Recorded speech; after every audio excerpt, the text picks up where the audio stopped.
প্রিয় ছাত্রছাত্রী, আজকে আমি তোমাদেরকে এই ভিডিওর মাধ্যমে ক্লাস 9-এর ইতিহাস যে প্রশ্নগুলো দেওয়া আছে রায়মার্টিন প্রশ্ন বিস্তার 2024 সালের সেখানে দ্বিতীয় পর্যায়ে মূল্যায়ন অর্থাৎ সেকেন্ড সামেটিভের জন্য স্কুল নম্বর 8 এই 8 নম্বর স্কুলে যে সমস্ত প্রশ্নগুলো আছে সেখানে এমসিকিউ এসিকিউ টাইপের প্রশ্ন এবং 3-এর দাগে যে দুই নম্বর প্রশ্নের যে প্রশ্নগুলো আছে সেগুলো আমরা আলোচনা করবো আজকে এই ভিডিওর মাধ্যমে।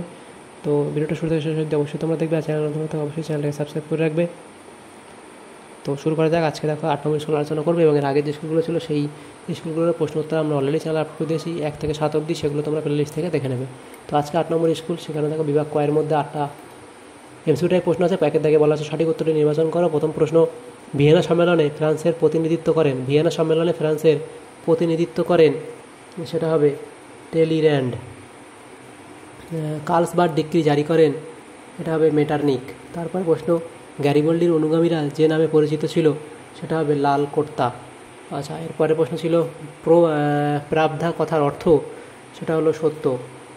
স্পেনের গৃহযুদ্ধ শেষ হয় 1939 খ্রিস্টাব্দে।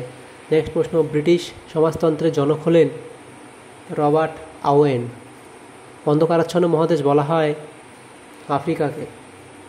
ত্রিশক্তি আঁতাত স্বাক্ষরিত হয় 1907 খ্রিস্টাব্দে। তাহলে এই এমসিকিউ টাইপ প্রশ্নগুলো হয়ে গেল 8টা। এরপরের যে প্রশ্নগুলো আছে দেখো বিভাগ ক্ষয়ের মধ্যে, সেখানে 8টা প্রশ্ন আছে। নির্দেশ অনুসারে নিচের প্রশ্নগুলি উত্তর দাও। উপবিভাগ এ, এক কথায় উত্তর দাও যে কোনো 3টি। প্রথম প্রশ্ন, জুলাই অর্ডিন্যান্স কে জারি করেন? জুলাই অর্ডিন্যান্স কে জারি করেন? এটা হবে ফ্রান্সের রাজা 10ম চার্লস। ফ্রান্সের রাজা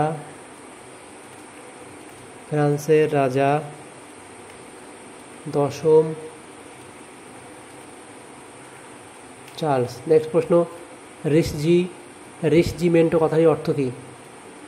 রিসজিমেন্টো কথাটির অর্থ হলো নবজাগরণ। রিসজিমেন্টো কথাটির অর্থ হলো নবজাগরণ। 3 দাগের প্রশ্ন কী ছিল? জাতিসংঘের প্রথম অধিবেশন কবে বসে? জাতিসংঘের প্রথম অধিবেশন কবে বসে? এটা হলো 1920 খ্রিস্টাব্দে। 1920 খ্রিস্টাব্দের 10 জানুয়ারি। লেনিনের প্রকৃত নাম কি? এটা হবে ভ্লাদিমির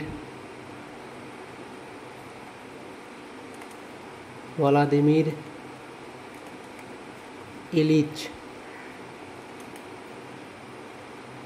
উলিয়ান।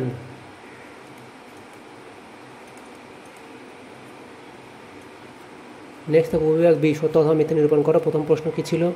1830 খ্রিস্টাব্দে ফ্রান্সে জুলাই বিপ্লব হয়েছিল, এটা ঠিক। নেক্সট প্রশ্ন, বাষ্পীয় ইঞ্জিন আবিষ্কার করেন জেমস ওয়াট, এটাও ঠিক। জোলভেরাইন একটি শিল্প সংঘ, এটা ভুল।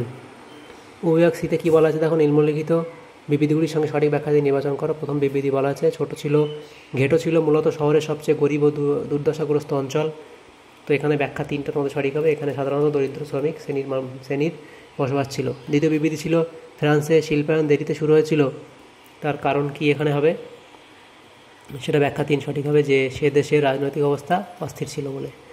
এরপরে দেখো 3-এর দাগে যে প্রশ্নগুলো ছিল বিভাগ গয়ের মধ্যে 2-3টি বিভাগ উত্তর দাও যে কোনো 4টি। প্রথম প্রশ্ন, স্যাডওয়ার যুদ্ধ কবে কাদের মধ্যে হয়েছিল? 1866 খ্রিস্টাব্দে অস্ট্রিয়া ও রাশিয়ার মধ্যে স্যাডওয়ার যুদ্ধ হয়েছিল। দ্বিতীয় প্রশ্ন, কার্বোনারি কি? এটা অব্দি লিখবে, হয়ে যাবে। পরের প্রশ্ন, আলেকজান্ডার কেরেনস্কি কে ছিলেন? সেটা লিখবে, এখানে দেওয়া আছে, তোমরা নোট ডাউন করে নেবে।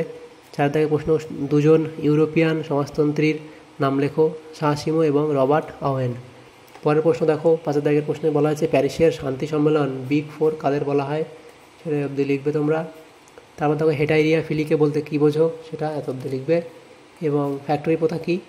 যে শিল্প বিপ্লবের ফলে ইউরোপের বিভিন্ন দেশে বৃহৎ শিল্প কারখানা গড়ে ওঠে। এইসব কলকারখানায় যান্ত্রিক প্রযুক্তি ব্যবহার করে শিল্পোৎপাদনে গুণগত ও পরিমাণগত ব্যাপক উন্নতি ঘটানো সম্ভব হয়। বৃহৎ কারখানা ভিত্তিক এই ব্যবস্থাই ফ্যাক্টরি প্রথা নামে পরিচিত। শিল্প বিপ্লবের ফলে এই ফ্যাক্টরি প্রথার উদ্ভব হয়।